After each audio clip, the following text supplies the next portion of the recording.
सुमन दिल्ली में रहती थी। उसके पापा चाट का ठेला लगाते थे। सुमन भी इस काम में अपने पापा का साथ देती थी। पापा ये लो, सारे गोलगप्पे भी तैयार हो गए और पानी भी बना दिया, बस मीठी चटनी आप बना लो, मैंने हरी चटनी बना दी है। सुमन बिटिया, सारा काम तो तूने ही कर दिया। तू तो मेरी आदत खराब कर रही है बेटी। कुछ दिनों में तू ससुराल चली जाएगी तो तेरे बिना काम में बिल्कुल मन नहीं लगेगा। तेरी बहुत कमी खलेगी बिटिया। बस रो दिए। सुमन, अब तू ही अपने पापा को संभाल, थोड़ी थोड़ी देर में मन भारी कर लेते हैं। पापा, मैं आपको छोड़कर कहीं नहीं जाऊंगी, मुझे ये शादी नहीं करनी, मैं भी आपके और माँ के बिना नहीं रह पाऊंगी। पापा नहीं बिटिया, ऐसे नहीं कहते। बेटियों को अपने ससुराल जाना ही होता है। केशव बहुत अच्छा लड़का है, तो ससुराल में बहुत खुश रहेगी। सुमन की शादी सूरत में तय हो गई थी। 1 महीने बाद सुमन की शादी थी, इसीलिए सुमन अपने माता पिता से दूर दूसरे शहर जाते थोड़ा उदास थी। सुमन बड़ी थी और एक छोटा भाई था जो अभी पढ़ रहा था। धीरे धीरे 1 महीना बीत गया और सुमन की शादी का दिन आ गया। सुमन के माता पिता उसे राजी खुशी डोली में विदा करते हैं। शादी के बाद सुमन दिल्ली से सूरत अपनी ससुराल आ जाती है। सुमन का पति केशव एक गैराज में गाड़ियों की मरम्मत करता था। सुमन समझदार थी, उसने आते ही पूरे घर को संभाल लिया। बस बहू, मैं और रोटी नहीं लूंगी, केशव को दे दे। बस एक ही रोटी देना, पेट में बिल्कुल भी जगह नहीं है। इतना स्वादिष्ट खाना बनाया है बहू कि मैं एक रोटी भूख से बढ़कर खा गई। कहा माँ जी, 2 निवाले की एक रोटी होती है मेरी छोटी छोटी। अब मैं आ गई हूँ ना, तो रोजाना आपको ऐसे ही गरम गरम मेरे हाथ का बना भोजन खाना होगा, कोई बहाना नहीं चलेगा। हमारे तो भाग्य खुल गए बहू, जो तुम हमारे घर में बहू बनकर आई। जीती रहो। सुनिए, मैंने आपका टिफिन पैक कर दिया है, ये लीजिए, बस मैं 2 मिनट में आई। अब ठीक है, मैं बाहर तब तक मोटरसाइकिल निकालता हूँ। माँ जी, और क्या क्या राशन लाना है? बस यही बहू जो लिखवाया है, बाकी तुम अपने लिए जो चाहो खरीद लेना। ठीक है, मैं थोड़ी देर में लौटती हूँ। सुमन केशव के साथ मोटरसाइकिल पर बाजार चली जाती है। सुमन, कहो तो गैराज बाद में चला जाऊंगा, तुम अकेले घर सामान लेकर कैसे जाओगी? अरे आप चिंता मत करो, मैं ऑटो ले लूंगी। केशव सुमन को बाजार में छोड़कर गैराज जाने लगता है। तभी उसकी मोटरसाइकिल के आगे कहीं से एक पत्थर आ जाता है। केशव की मोटरसाइकिल लड़खड़ा जाती है और वो बहुत तेज गिरता है। केशव को काफी चोट आ जाती है। सुमन कुछ ही दूरी पर थी। हे ईश्वर, ये क्या हो गया? भाई साहब, थोड़ी मदद कीजिए। चिंता मत करो बहन जी, सब ठीक हो जाएगा। कुछ लोग सुमन की मदद करते हैं और केशव को बराबर के अस्पताल में ले जाते हैं। डॉक्टर केशव का इलाज करता है। कुछ देर बाद केशव को आराम मिलता है। ज्यादा गंभीर चोटें तो नहीं थी, पर केशव के पैर की हड्डी टूट गई थी। 2 दिन बाद केशव को छुट्टी मिलती है। माँ, मैं ठीक हूँ, बस पैर की हड्डी में ही तो फ्रैक्चर है। कुछ महीनों में मैं ठीक हो जाऊंगा, चिंता मत करो। अरे माँ हो ना बेटा, तू नहीं जानता, जरा सी खरोच भी बच्चे को आ जाए तो माँ का कलेजा निकल जाता है, और फिर तेरे तो इतनी चोट आ गई है। अब तो कुछ दिन के लिए गैराज भी नहीं जा सकता। जाना भी नहीं है, डॉक्टर ने अभी 6 महीने रेस्ट के लिए बोला है। आप चिंता मत करो, पैसों की कोई तंगी नहीं आएगी। मैं कोई काम शुरू कर देती हूँ ताकि घर में थोड़े पैसे आते रहें। तभी सुमन के माता पिता भी दिल्ली से आ जाते हैं। सुमन ने उन्हें फोन पर केशव के एक्सीडेंट की बात बताई थी, जिसे सुनकर वो रह नहीं सके। अब दामाद जी, काम की कोई चिंता मत करो। सुमन ने मेरे से चाट बनाना बहुत अच्छे से सीखा हुआ है। सुमन बिटिया, तू यहाँ सूरत में दिल्ली वाले गोलगप्पे शुरू कर, वो तो बहुत अच्छे बनाती है। कुछ दिन मैं यहाँ रुक जाता हूँ, जब काम सेट हो जाएगा तब मैं वापस चला जाऊंगा। हाँ पापा, ये ठीक रहेगा। दिल्ली वाले गोलगप्पे यहाँ बहुत अच्छे चलेंगे। हमारे इधर आसपास किसी ने भी दिल्ली वाले गोलगप्पे का काम नहीं शुरू किया हुआ। केशव बेटा, आप सारी चिंता छोड़ दो, पापा और मैं कुछ दिन अब यहीं रहेंगे। शुक्रिया माँ, शुक्रिया पापा, आपने मुझे बहुत हिम्मत दी है।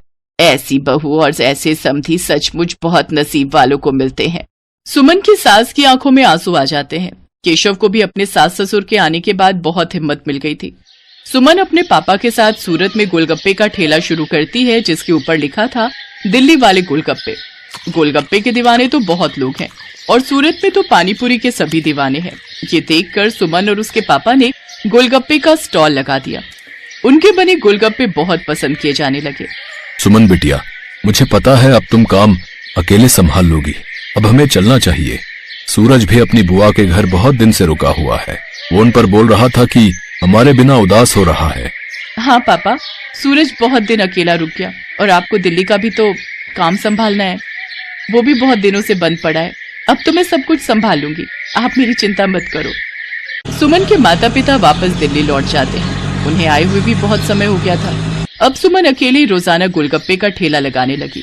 वो रोजाना सुबह उठकर गोलगप्पे और बाकी का सामान तैयार करती और बाजार निकलती। कुछ भी कहो सुमन दीदी, आपके गोलगप्पे का जवाब नहीं है। हम सारी सहेलियां रोजाना शाम को स्पेशली मार्केट आपके गोलगप्पे खाने के लिए आती हैं। हाँ सुमन दीदी, ये तो सच है, बहुत टेस्टी गोलगप्पे होते हैं आपके, साथ में खट्टा मीठा पानी, बहुत बढ़िया बनाती हो आप। बस आप सब ग्राहक तारीफ कर देते हो, मुझे काम करने में और प्रेरणा मिलती है। ये लो, इसी बात पर 2 गोलगप्पे फालतू खाओ। सुमन रोजाना ऐसे ही शाम के समय बाजार में ठेला लगाती थी। धीरे धीरे सुमन के गोलगप्पे पूरे सूरत में फेमस होने लगे। अब तो उसे शादियों और पार्टी के भी ऑर्डर मिलने लगे। इस काम में सुमन की सास भी उसकी मदद करती थी। कहीं भी शादियों और पार्टी के ऑर्डर मिलते तो सुमन अपनी सास के साथ जाती और वहां पर अपना स्टॉल लगाती। स्टॉल पर दिल्ली वाले गोलगप्पे लिखा देखकर लोगों की भीड़ सबसे पहले वहीं पर टूटती थी। बहुत अच्छे पैसे कमा लिए सुमन ने। फिर एक दिन सुमन केशव और अपनी सास से बोली, सुनो, अब तो तुम्हारी तबीयत में थोड़ा सुधार हो गया है। मैं सोच रही हूँ तुम गैरेज का काम छोड़ दो, हम गोलगप्पे की एक दुकान खोल लेते हैं। अब तो हमारे पास अच्छे पैसे इकट्ठे हो गए हैं, हम कुछ कारीगर भी रख लेंगे। सुमन, तुमने तो मेरी पूरी जिंदगी बदल दी। कहते हैं एक आदमी की सफलता में एक औरत का हाथ होता है, और तुमने तो मेरा बहुत साथ दिया है। तुम जैसा चाहती हो हम वैसा ही करेंगे। जीते रहो मेरे बच्चों। सुमन की मेहनत से सब कुछ अच्छा होने लगा। केशव और सुमन बाजार में किराए पर एक दुकान ले लेते हैं, जहां पर वो अपने साथ साथ कुछ कारीगर भी रखते हैं जो इस काम में उनकी मदद करते थे। कहते हैं परिस्थितियां तो जीवन में आती जाती रहती हैं।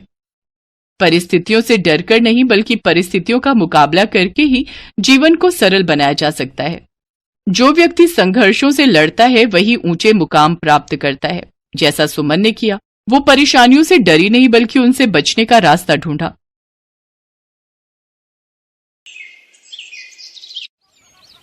अरे भाई, कैसे दिए गोलगप्पे? 50 रुपए की प्लेट है। और एक प्लेट में कितने गोलगप्पे? 6 गोलगप्पे होंगे। और कितने? अरे बाप रे बाप, 50 के 6 गोलगप्पे, इतने महंगे? तभी सोचो तुम्हारी दुकान में भीड़ क्यों नहीं है। मुझे फालतू की भीड़ चाहिए भी नहीं। मेरे पास वही लोग गोलगप्पे खाने आते हैं जो इन्हें खाने के लायक हैं। और तुम लगता है यहाँ नए हो। दाम पूछने से पहले ऊपर लगा बोर्ड ही पढ़ लेते। दाम और नाम दोनों लिखे हैं। मेरा नाम मशहूर है और ये मेरे मशहूर गोलगप्पे हैं। एक एक गोलगप्पा इतना करारा है कि तोड़ो तो आवाज 1 किलोमीटर तक सुनाई दे। और पानी जैसा ग्राहक चाहे, पूरे 10 तरह की वैरायटी है मेरे पास पानी की। और ये देखो, ये है मेरे गोलगप्पों की असली जान, मेरा ये खास मसाला। हाँ हाँ, ये सब तो ठीक है, पर फिर भी 50 रुपए वाकई बहुत ज्यादा है। दाम तो यही है और यही रहेगा। अब तुम देख लो कि तुम मेरे गोलगप्पे खाने के लायक हो या नहीं। अरे ये क्या बात हुई? तुम ऐसे बात करते हो अपने ग्राहक से? नहीं, ग्राहक से तो नहीं, पर जो फालतू मेरा वक्त बर्बाद करे उससे मैं ऐसे ही पेश आता हूँ। चलो अब आगे बढ़ो और कोई सस्ता गोलगप्पे का ठेला ढूंढो। मशहूर ऐसा ही था। ये बात तो 100% सच थी कि वो गोलगप्पे बहुत ही अच्छे बनाता था, लेकिन इस बात पर उसे घमंड भी बहुत था। मशहूर का मानना था कि उसके पास हुनर और किस्मत दोनों का साथ है, इसीलिए उसे पूरा यकीन था कि उसका काम कभी मंदा पड़ ही नहीं सकता। और वास्तव में ऐसा हो भी रहा था। मशहूर के पास भले ही ग्राहक कम थे, लेकिन उनसे ही वो अच्छा खासा मुनाफा कमा लेता था। फिर कुछ दिनों के बाद, हाँ भाई, लाओ जरा गोलगप्पे तो लगाना। अरे तुम फिर से आ गए। रेट कम नहीं होंगे, पहले ही बता रहा हूँ। हाँ हाँ, मैं तुमसे कम करने को कह भी नहीं रहा हूँ। ऐसा करो, सिर्फ मुझे नहीं, इन सबको भी गोलगप्पे खिलाओ और इन सबके पैसे मैं दूंगा। पगला गए हो क्या? अब ऐसा करो, पहले पैसे रखो मेरे सामने, फिर बात करना। तुम भी ना बड़े शक्की हो। ये लो, ये रखे तुम्हारे पैसे। इतना कहकर सूरज ने पूरे 2000 रुपए मशहूर के सामने रख दिए। सूरज अपने साथ जिन लोगों को लेकर आया था वो देखने में ही गरीब लग रहे थे। मशहूर ने सभी को गोलगप्पे खिलाए, जिसके पैसे सूरज नहीं दिए। फिर सबके जाने के बाद, क्या बात है भाई, कोई लॉटरी वॉटरी लग गई है क्या? अभी तो नहीं लगी, पर जल्दी लगने वाली है। क्या मतलब? तुम्हें कैसे पता कि लॉटरी लगने वाली है तुम्हारी? क्योंकि निरंजन बाबा ने मुझसे ऐसा कहा है। वो बहुत ही बड़े सिद्ध बाबा है। उन्होंने मुझसे कहा है कि मैं जितने लोगों का पेट भरूंगा, वो भी बिना उनसे कुछ लिए, मेरी लॉटरी लगने के उतने ही चांसेस बढ़ जाएंगे। तुम भी निरे उल्लू हो भाई, हैं? बाबा जी ने तुम्हें गरीबों को खाना खिलाकर कुछ भला काम करने को कहा होगा। जितने पैसे तुमने मेरे गोलगप्पे खिलाने में खर्च किए, उतने में तो तुम पूरा भंडारा कर सकते थे। मैं जानता हूँ, पर मुझे इन लोगों को कुछ ऐसा खिलाना था जो इनके बस के बाहर हो। खाना तो कोई ना कोई इन्हें खिलाई देता होगा, पर तुम्हारे गोलगप्पे वो इनके नसीब में कहाँ से आते? और बाबा जी ने मुझसे यही तो कहा था कि जाकर किसी का नसीब बदलो, तो मैंने बदल दिया। अब देखना, मेरी लॉटरी जरूर लग जाएगी। मशहूर और सूरज बात कर ही रहे थे कि तभी सूरज का फोन बजने लगा। हेलो, हाँ भाई, क्या तू सच बोल रहा है? सच में? ओ वाह वाह वाह भाई, मजा आ गया भाई, मजा आ गया। तू वहीं रुक, मैं बस वहीं आ रहा हूँ मैं। अरे अरे क्या हो गया, कहाँ भागे जा रहे हो? मेरी लॉटरी लग गई भाई, वो भी पूरे 10 लाख की। शुक्रिया भाई, शुक्रिया यार, बहुत शुक्रिया यार। सच में तुम्हारे गोलगप्पों की वजह से ये सब हो पाया। अच्छा अब मैं चलता हूँ, मैं फिर आऊंगा और अगली बार और ज्यादा लोगों को लेकर आऊंगा। तुम तैयार है ना? इतना कहकर सूरज वहाँ से चला गया, लेकिन मशहूर को सोचने पर मजबूर कर गया। मेरे गोलगप्पे ऐसा भी कर सकते हैं, मुझे तो पता ही नहीं था। अगर मुफ्त में मेरे गोलगप्पे खिलाकर इस लड़के की किस्मत खुल सकती है तो फिर मेरी क्यों नहीं? हाँ, अब से मैं भी लोगों के नसीब बदलूंगा। अब वो नहीं, बल्कि मैं खुद अपने गोलगप्पे लोगों को फ्री में खिलाऊंगा। अगले दिन मशहूर ने सबसे पहले अपने लिए एक लॉटरी का टिकट खरीदा और फिर उसके हाव भाव बिल्कुल ही बदल गए। साथ ही उसकी दुकान का बोर्ड भी अब गोलगप्पों की कीमत की जगह पर लिखा था बिल्कुल फ्री। मतलब वो सच में अब लोगों को मुफ्त में गोलगप्पे खिला रहा था। साहब, कभी सपने में भी नहीं सोचा था कि आपकी दुकान में खड़े होकर गोलगप्पे खा सकूंगा। भगवान आपका भला करे, आपकी खूब तरक्की हो, आप जो चाहो वो सब आपको मिले। मैं भगवान से यही प्रार्थना करूंगा। मशहूर को पहली बार किसी ने ऐसा कुछ कहा था। मशहूर को बहुत अच्छा लगा, लेकिन अब भी मशहूर के दिमाग में उसका खुद का फायदा पहले था। उस दिन अपने बनाए हुए सारे गोलगप्पे मुफ्त में खिलाने के बाद वो फौरन लॉटरी ऑफिस पहुंचा। मशहूर चंद, हाँ मुबारक हो, आपको इनाम मिला है पूरे 10,000 का। क्या सिर्फ 10,000? और पहला इनाम तो 10 लाख का था। हाँ तो वो पहला इनाम भी तो है। आपकी किस्मत इतनी भी अच्छी नहीं है, शुक्र मनाइए कि 10,000 तो मिले। मशहूर इनाम के 10,000 लेकर अपने घर वापस आ गया। वो उदास था और नाराज भी। क्या हुआ जी, लॉटरी लगी क्या? लगी भी और नहीं भी, ये देखो 10,000 मिले हैं। अरे वाह, तो फिर आप उदास क्यों? आपको तो खुश होना चाहिए ना।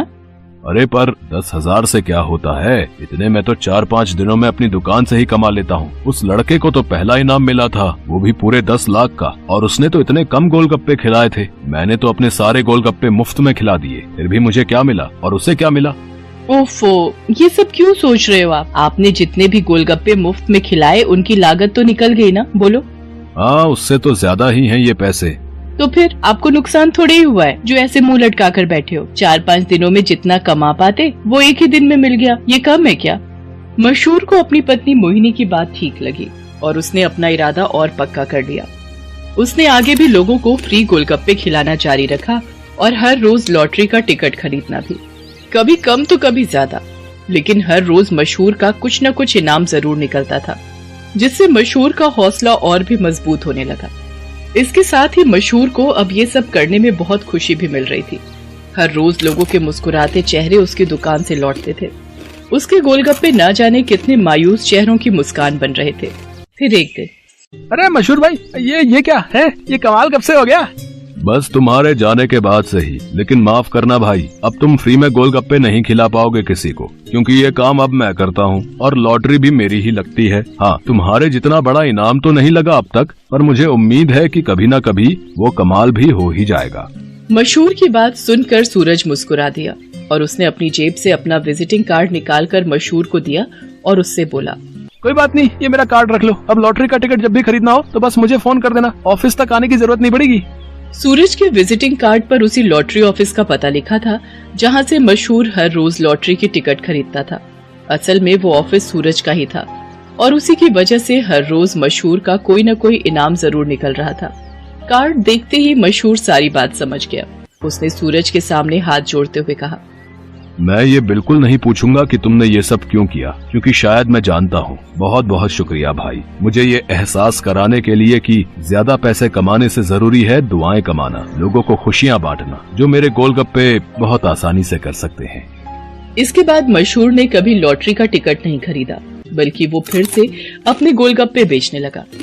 लेकिन उसके गोलगप्पों का दाम पहले से बहुत कम था, जिसकी वजह से अब हर कोई उसके स्वादिष्ट गोलगप्पों का मजा ले पा रहा था।